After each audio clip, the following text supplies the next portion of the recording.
નમસ્કાર મિત્રો, આજે આપણે વાત કરશું અમેરિકાથી રાખડી બાંધવા આવેલી બહેન સાથે બનેલી ઘટના પર। વર્ષો પહેલા પોરબંદર જિલ્લાના દરિયાકાંઠે આવેલા એક નાનકડા ગામમાં રમેશભાઈ અને કમળાબેન નામનું મહેનતુ દંપતી પોતાના બે સંતાનો સાથે ખૂબ જ સાદગીભર્યું જીવન જીવતું હતું। મોટો દીકરો હિતેશ અને નાની દીકરી કાવ્યા તેમના જીવનની સૌથી મોટી સંપત્તિ હતા। રમેશભાઈ વર્ષોથી ટ્રક ચલાવી પરિવારનું ગુજરાન ચલાવતા હતા। દિવસ રાત રસ્તાઓ પર મહેનત કરીને કમાયેલા દરેક રૂપિયામાં તેમના સંતાનોનું ભવિષ્ય છુપાયેલું હતું। કમલાબેન હંમેશા એક જ વાત કહેતા કે દીકરા દીકરી વચ્ચે ક્યારેય ભેદ ન રાખતા, કારણ કે દીકરી ભલે પરણ્યા પછી સાસરે જાય પણ તેના હૃદયમાં પિયરનો પ્રેમ ક્યારેય ઓછો થતો નથી। બાળપણથી જ કાવ્યા અને હિતેશ વચ્ચે એવો અતૂટ સ્નેહ હતો કે આખા ગામમાં તેમની ભાઈ બહેનની જોડીને લોકો ઉદાહરણ તરીકે યાદ કરતા। રક્ષાબંધન આવે એટલે કાવ્યા અઠવાડિયા પહેલેથી જ રાખડી ખરીદી રાખવી, પોતાના હાથેથી મીઠાઈ બનાવતી અને ભાઈના કાંડા પર રાખડી બાંધતી વખતે ભગવાનને એક જ પ્રાર્થના કરતી કે મારા ભાઈનું આયુષ્ય લાંબુ રહે। હિતેશ પણ દર વર્ષે બહેનને ભેટ આપીને કહેતો, તું જ્યાં પણ રહેશે તારી આંખોમાં ક્યારેય આંસુ આવવા નહીં દઉં। સમય પોતાની ગતિએ આગળ વધતો ગયો। કાવ્યા ભણવામાં હોશિયાર હતી, સ્વભાવથી સંસ્કારી હતી અને થોડા વર્ષો પછી અમેરિકામાં વસતા નિખિલ નામના યુવક સાથે તેના લગ્ન થયા। લગ્નના દિવસે આખું ગામ રડી પડ્યું હતું, પણ સૌથી વધુ રડ્યો હતો હિતેશ। વિદાય વખતે તેણે બહેનનો હાથ પકડીને કહ્યું હતું કે દુનિયાના કોઈ પણ ખૂણે જતી રહે પણ દર વર્ષે રક્ષાબંધનના દિવસે તારો રસ્તો મારા ઘર તરફ હોવો જોઈએ। કાવ્યાએ પણ આંખોમાંથી વરસતા આંસુ વચ્ચે વસન આપ્યું હતું કે ભાઈ, જીવતી હોઈશ ત્યાં સુધી આ સંબંધ ક્યારેય નબળો પડવા નહીં દઉં। લગ્ન પછી કાવ્યાના અમેરિકા પહોંચી ગઈ, પરંતુ ત્યાં પહોંચ્યા પછી તેનું જીવન તેણે કલ્પના કરી હતી એવું સરળ રહ્યું નહીં। નવા દેશના નિયમો, ઘરનું વાતાવરણ, જવાબદારીઓ અને સૌથી મોટું તો કડક સ્વભાવના સાસુ સસરા। શરૂઆતમાં કાવ્યાએ ઘણી વખત ભારત આવવાની વાત કરી, પરંતુ દરેક વખતે કોઈને કોઈ બહાનું બનાવી તેને રોકી દેવામાં આવી। એક વર્ષે સાસુની તબિયત, બીજા વર્ષે વ્યવસાયનું કામ, પછી સંતાનોનો જન્મ અને પછી બીજી અનેક જવાબદારીઓ। આમ જ વર્ષો સરકતા ગયા। એ દરમિયાન એક એવો કાળો દિવસ આવ્યો કે કાવ્યાના જીવનનો આધાર જ હસમસી ગયો। એક રાત્રે રમેશભાઈ માલ ભરેલી ટ્રક લઈને નીકળ્યા હતા। કમળાબેન પણ એક સગાને મળવા સાથે ગયા હતા। હાઈવે પર અચાનક સામેમાંથી આવેલી બેકાબુ ગાડીએ ભયંકર ટક્કર મારી। અકસ્માત એટલો વિકરાળ હતો કે બંને ઘટના સ્થળે જ અંતિમ શ્વાસ લીધા। ગામમાં શોકનું મોજું ફરી વળ્યું। હિતેશ તો જાણે એક જ દિવસમાં વૃદ્ધ થઈ ગયો। અમેરિકા સુધી આ સમાચાર પહોંચ્યા ત્યારે કાવ્યા ધરાશયી થઈ ગઈ હતી। તેણે રડી રડીને પતિને અને સાસુ સસરાને વિનંતી કરી કે મને એકવાર મારા માતા પિતાના અંતિમ દર્શન કરવા જવા દો, પરંતુ કઠોર મનોવાળા સાસુ સસરાએ સ્પષ્ટ શબ્દોમાં કહી દીધું કે અત્યારે કોઈ ભારત નહીં જાય, એકવાર જશો તો પાછા આવવામાં મહિનાઓ લાગી જશે, હવે એ જ તમારું ઘર છે। કાવ્યાના હૃદયમાં જાણે કોઈએ અગ્નિ પ્રગટાવી દીધી હતી। તે આખી રાત ભગવાન સમક્ષ બેસીને રડતી રહી।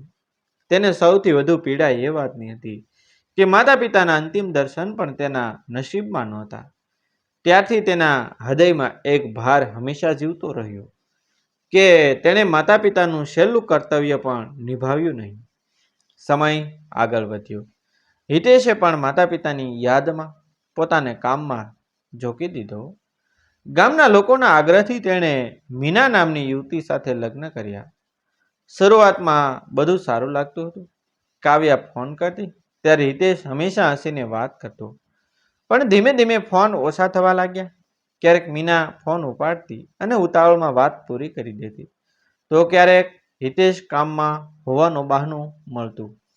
કાવ્યાને કંઈ બદલાતું હોવાનો અહેસાસ થતો, છતાં તે પોતાના ભાઈ પર શંકા કરતી નહોતી।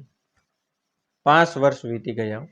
દરેક રક્ષાબંધ તેના માટે જાણે સજા સમાન બનતું ગયું. અમેરિકામાં બેઠી રાખડી હાથમાં લઈને તે કલાકો સુધી રડતી રહેતી. ભગવાનને પૂછતી કે શું એક બહેનને પોતાના ભાઈના કાંડા પર રાખડી બાંધવાનો પણ અધિકાર નથી? આખરે એક વર્ષ એવું આવ્યું જ્યારે કાવ્યાએ મનમાં મક્કમ નિર્ણય કરી લીધો કે હવે કોઈ પણ સંજોગોમાં તે ભારત જશે જ. ઘણી સમજાવટ, ઘણી વિનંતી અને અનેક તીખી બોલાચાલી પછી પતિએ તો મંજૂરી આપી, પરંતુ સાસુ સસરાએ ક્રોધથી કહ્યું, જઈ આવ, પણ યાદ રાખજે ત્યાંથી પાછી ફરતી વખતે તારો સ્વભાવ પણ બદલાયેલો ન હોવો જોઈએ. કાવ્યએ કંઈ જવાબ આપ્યો નહીં.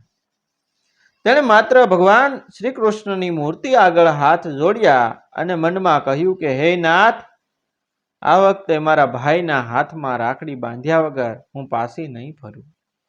રક્ષાબંધનના 2 દિવસ પહેલા તે અમેરિકા પરથી વિમાનમાં બેઠી. આખી મુસાફરી દરમિયાન તેની આંખોમાં માત્ર બાળપણના દ્રશ્યો ફરતા રહ્યા.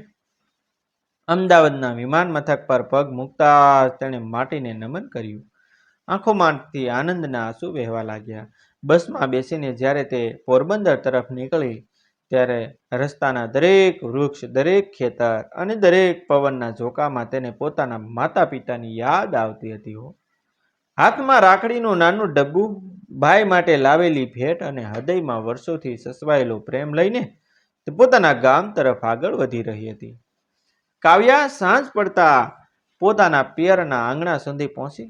5 વર્ષ પછી એ ડેલી સામે ઊભી હતી, જ્યાંથી ક્યારેક હસવાનો કલરવ સંભળાતો હતો, જ્યાં માતા રોજ સાંજે તુલસી પાસે દીવો પ્રગટાવતી હતી, જ્યાં પિતા ટ્રકમાંથી ઉતરીને સૌપ્રથમ દીકરીને ખોળામાં લઈ લેતા હતા, અને જ્યાં ભાઈ દરવાજા સુધી દોડી આવીને કહેતો હતો કે મારી રાખડી આવી ગઈ, મારી બેન આવી ગઈ. આજે એ જ આંગણું નિર્જીવ લાગતું હતું. કાવ્યાએ ધ્રુજતા હાથે ડેલી ખખડાવી. અંદરથી પગલાંનો અવાજ આવ્યો. ડેલી ખુલી અને સામે ભાભી મીના ઊભી હતી. 5 વર્ષ પછી નણંદને જોઈને ચહેરા પર આનંદ આવવો જોઈએ, ત્યાં તેના ચહેરા પર અહંકાર અને કઠોરતા સ્પષ્ટ દેખાતી હતી. કાવ્યાએ આંખોમાં આંસુ સાથે સ્મિત કરવાનો પ્રયત્ન કર્યો અને ધીમા અવાજે કહ્યું, ભાભી, હું આવી ગઈ મારા ભાઈને રાખડી બાંધવા. મીનાએ માથાથી પગ સુધી તેને એક નજર જોઈ, પછી તિરસ્કાર ભર્યા અવાજમાં બોલી, અહીં શું કરવા આવી છે? હવે તારો આ ઘર સાથે શું સંબંધ રહ્યો? કાવ્યા ક્ષણભર માટે સ્તબ્ધ થઈ ગયો. તેણે કાંપતા અવાજે કહ્યું કે આ મારું પિયર છે, મારા માતા પિતાનું ઘર છે, મારો ભાઈ અહીં રહે છે. 5 વર્ષથી એક દિવસની રાહ જોઈ રહી હતી કે રાખડીના દિવસે ભાઈને મળી શકું. મીનાના ચહેરા પર જરા પણ દયા ન આવી. તે વધુ ઉગ્ર સ્વરે બોલી, તારો ભાઈ મરી ગયો, સમજાઈ ગયું? અહીં નથી હવે. હવે તું અત્યારે જ નીકળી જા. આ ઘરમાં તારા માટે કોઈ જગ્યા નથી. કાવ્યાના પગ નીચેથી જમીન સરકી ગયો. તેની આંખો પહોળી થઈ ગઈ. તેણે ગભરાઈને પૂછ્યું, શું બોલો છો ભાભી? મારો ભાઈ મરી ગયો? ક્યારે? કેવી રીતે? મને કોઈએ કહ્યું કેમ નહીં? મીનાએ કોઈ જવાબ આપ્યો નહીં. તેણે ગુસ્સામાં ડેલી જોરથી બંધ કરી દીધી. ડેલીના ધડાકાથી જાણે કાવ્યાનું હૃદય પણ તૂટી ગયું. તે ડેલી પર હાથ રાખીને રડવા લાગી. વારંવાર બૂમો પાડતી રહી, ભાભી, એકવાર ડેલી ખોલો, મને મારા ભાઈ વિશે સાસુ કહો. હું આટલા વર્ષો પછી આવી છું, મારી વાત તો સાંભળો. પરંતુ અંદરથી કોઈ અવાજ આવ્યો નહીં. ગામના કેટલાક લોકો દૂરથી આ દ્રશ્ય જોઈ રહ્યા હતા, પરંતુ કોઈ આગળ આવવાની હિંમત કરતું નહોતું. કાવ્યા ધીમે ધીમે જમીન પર બેસી ગયો. આંખોમાંથી ધોધમાર આંસુ વહેતા હતા. તે રડતા રડતા બોલતી હતી કે મારી શું ભૂલ હતી? માતા પિતાના અંતિમ દર્શન માટે પણ આવી શકી નહીં. એ મારી મજબૂરી હતી. મને રોકવામાં આવી હતી. શું એનો આટલો મોટો દંડ મળે? શું હું દીકરી હોવાથી દોષિત બની ગઈ? થોડા સમય પછી તે ઊભી થઈ અને બાજુમાં રહેતા વૃદ્ધ કાકા ગોપાલભાઈના ઘરે પહોંચી. ગોપાલભાઈ અને તેમની પત્ની શાંતાબેન વર્ષોથી આ પરિવારને નજીકથી ઓળખતા હતા. કાવ્યાને જોઈ બંનેની આંખો ભીની થઈ ગયો. શાંતાબેને તરત જ તેને અંદર બેસાડી પાણી આપ્યું, પરંતુ કાવ્યાની આંખોના આંસુ અટકવાનું નામ લેતા નહોતા. તેણે આખી ઘટના કહી. ગોપાલભાઈ લાંબો નિસાસો નાખીને બોલ્યા કે બેટા, અમને બધું ખબર છે. છેલ્લા 2-3 વર્ષથી ઘરમાં ઘણું બદલાઈ ગયું છે. હિતેશ પહેલા જેવો રહ્યો નથી. તે પોતે ખરાબ નથી, પરંતુ ઘરના વાતાવરણમાં ઘણો બદલાવ આવ્યો છે. તારી ભાભીનો સ્વભાવ ખૂબ કઠોર બની ગયો છે. અમે ઘણી વખત સમજાવવાનો પ્રયત્ન કર્યો, પણ કોઈ અમારી વાત સાંભળવા તૈયાર નથી. કાવ્યાએ આશ્ચર્યથી પૂછ્યું, પણ ભાભીએ તો કહ્યું કે મારો ભાઈ મરી ગયો. એ શું વાત છે? ગોપાલભાઈએ ગંભીર અવાજે કહ્યું કે બેટા, એ શબ્દો સાચા અર્થમાં નહોતા બોલાયા. જીવતો માણસ પણ ક્યારેક પોતાના સંબંધોમાંથી મરી જાય છે. કદાચ ગુસ્સામાં તેણે એવું કહ્યું છે, પરંતુ હિતેશ ક્યાં છે એ અમને પણ ખબર નથી.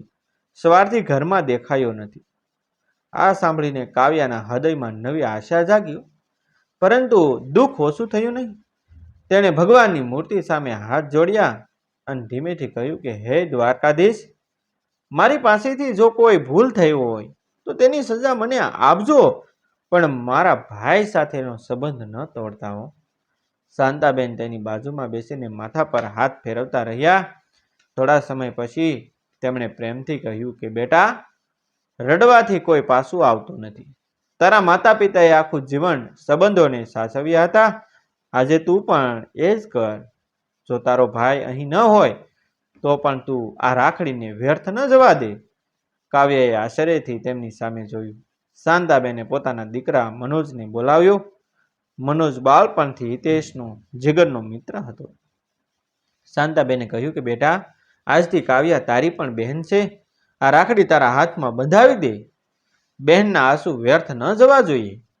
મનોજ તરત જ કાવ્યાના પગે નમી ગયો અને બોલ્યો કે બહેન, હું હિતેશભાઈની જગ્યા ક્યારેય લઈ શકું નહીં, પરંતુ જો આજે તારા આંસુ થોડા ઓછા થાય ને તો મારા માટે એ જ સૌથી મોટું સન્માન છે. કાવ્યાની આંખોમાંથી ફરી આંસુ વહેવા લાગ્યા. ધ્રુજતા હાથે તેણે રાખડીનો ડબ્બો ખોલ્યો. બાળપણથી ભાઈ માટે સાચવી રાખેલો પ્રેમ જાણે એ દોરામાં સમાઈ ગયો હતો.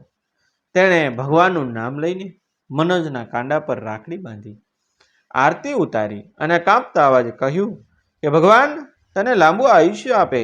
આખું ઘર ભાવુક બની ગયું. ગોપાલભાઈ અને શાંતાબેનની આંખોમાંથી પણ આંસુ વહેવા લાગ્યા. પરંતુ એ ક્ષણે બહાર આંગણામાં કોઈ વાહન આવીને ઊભું રહ્યું. દરવાજા બહારથી ઝડપથી કોઈના પગલાંનો અવાજ સંભળાયો. ગોપાલભાઈ બહાર જોવા ઊભા થયા અને તેમની આંખો આશ્ચર્યથી પહોળી થઈ ગઈ. સામે ધૂળથી ભરાયેલા કપડામાં થાકેલો, ઉદાસ અને આંખોમાં અપરાધ ભાવ લઈને હિતેશ ઊભો હતો. તેણે ઘરમાં પગ મૂકતા જ પોતાની બહેનને રાખડી બાંધતી જોઈ લીધી. એ દ્રશ્ય જોતા જ તેના હાથમાંથી થેલે નીચે પડી ગયો. હોઠ ધ્રુજવા લાગ્યા અને વર્ષો સુધી દબાયેલું દુઃખ એક જ ક્ષણે આંખોમાંથી આંસુ બનીને વહેવા લાગ્યો ભાઈ. અને હિતેશ તો દોટ મૂકીને દોડીને પોતાની બહેન કાવ્યાની સામે આવ્યો. બંને એકબીજાને ભેટીને ધ્રુજકે રડવા લાગ્યા. વર્ષોનું અંતર અને મનમાં ભરાયેલું દુઃખ જાણે આંસુઓ સાથે બહાર નીકળી ગયું. થોડા સમય પછી હિતેશે કાંપતા અવાજે કહ્યું કે બહેન, હું જીવતો હતો, પરંતુ મારી મજબૂરીઓ અને ઘરના ઝઘડાઓએ મને બધાથી દૂર કરી દીધો. હું તને ક્યારેય ભૂલ્યો નહોતો. દર વર્ષે રાખડીના દિવસે હું તારી રાહ જોતો હતો. કાવ્યાએ રડતા રડતા કહ્યું કે ભાઈ, મને તો કહી દીધું કે તું મરી ગયો છે. એક પળ માટે તો મારી દુનિયા જ ખત્મ થઈ ગઈ હતી.